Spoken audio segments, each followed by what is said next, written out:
Okay, let's transfer from man-bashing to what I'll call the lace curtain, or what a man might say when he hears, "It's men in the news, it's men in the government, it's men at the top, where are the women?"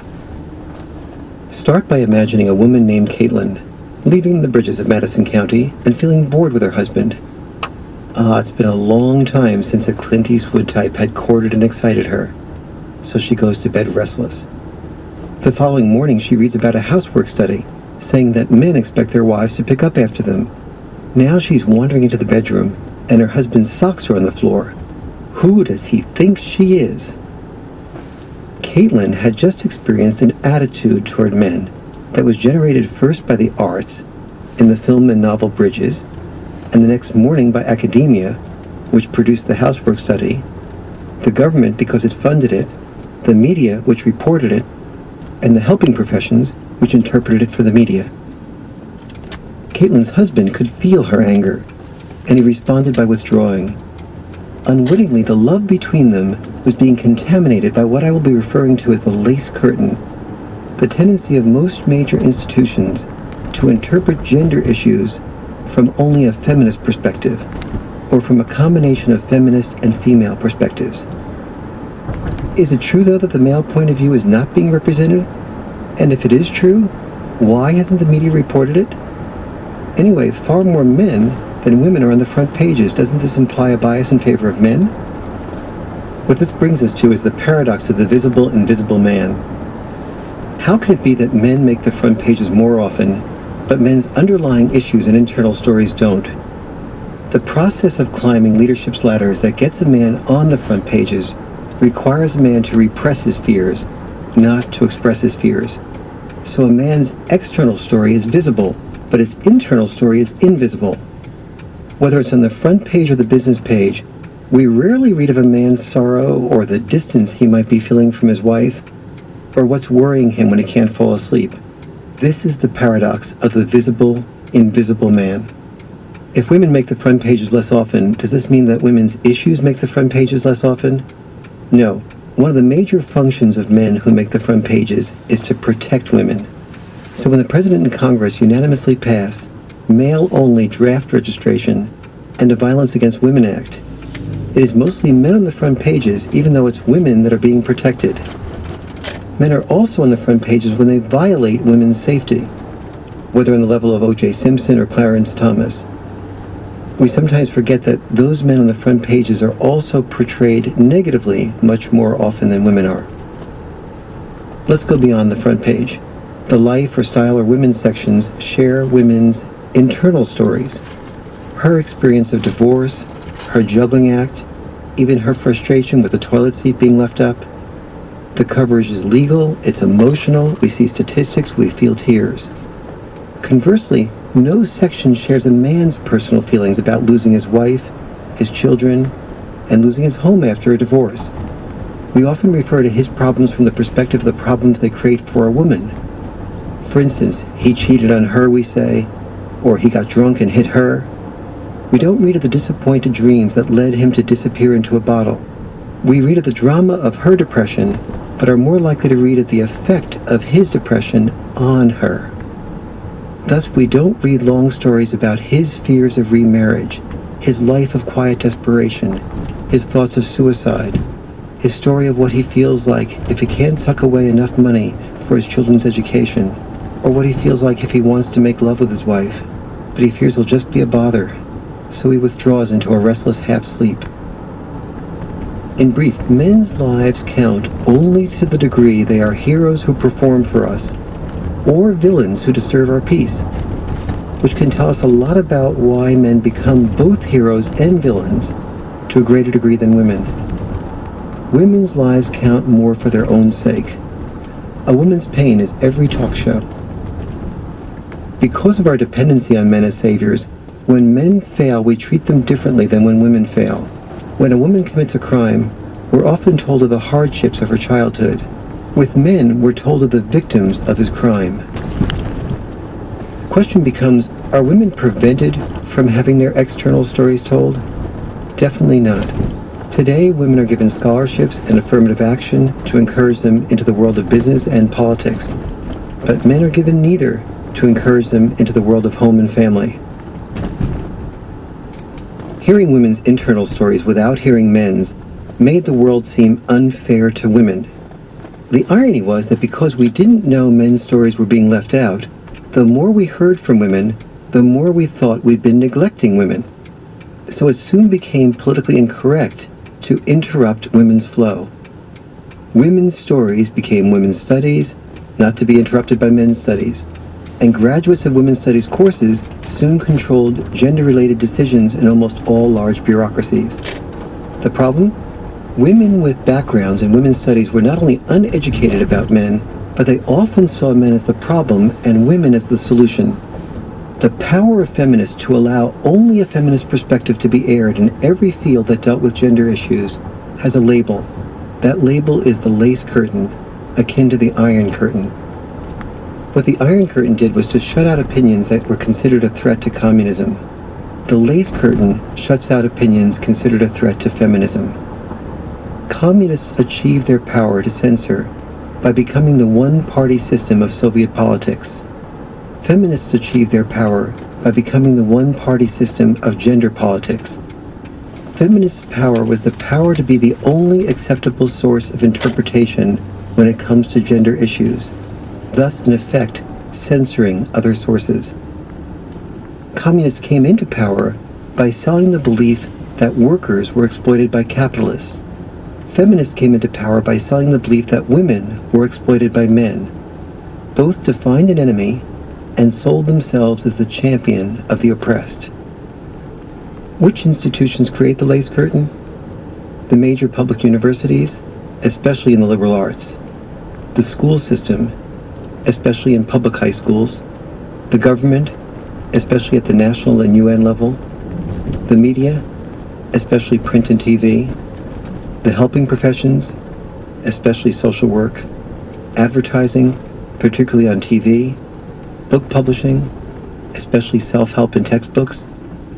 And funding institutions, especially those funding health, arts, and university research. Perhaps the best way I can explain the lace curtain is for me to share my personal experience. When I was first elected to the board of the National Organization for Women in New York City, I was 26. I had never written for a national publication. Yet the New York Times did a major story on me, and then asked me to write an opinion piece or an op-ed piece.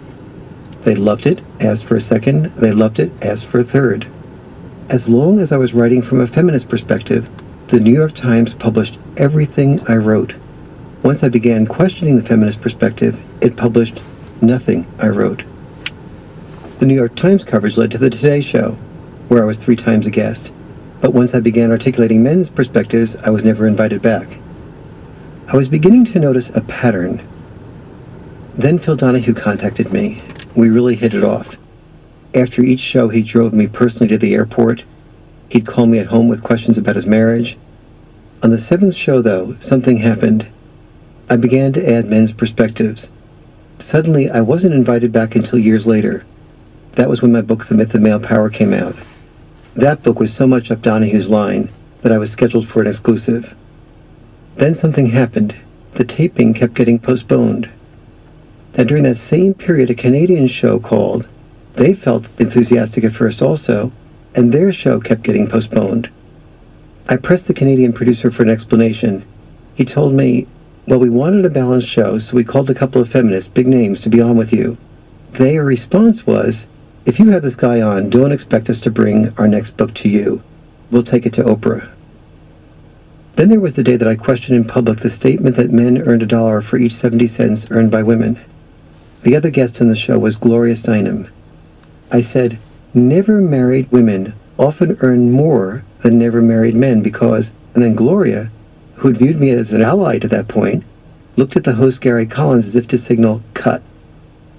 Gary told me I must have gotten the sexes mixed up, and he signaled for the producer to interrupt the taping.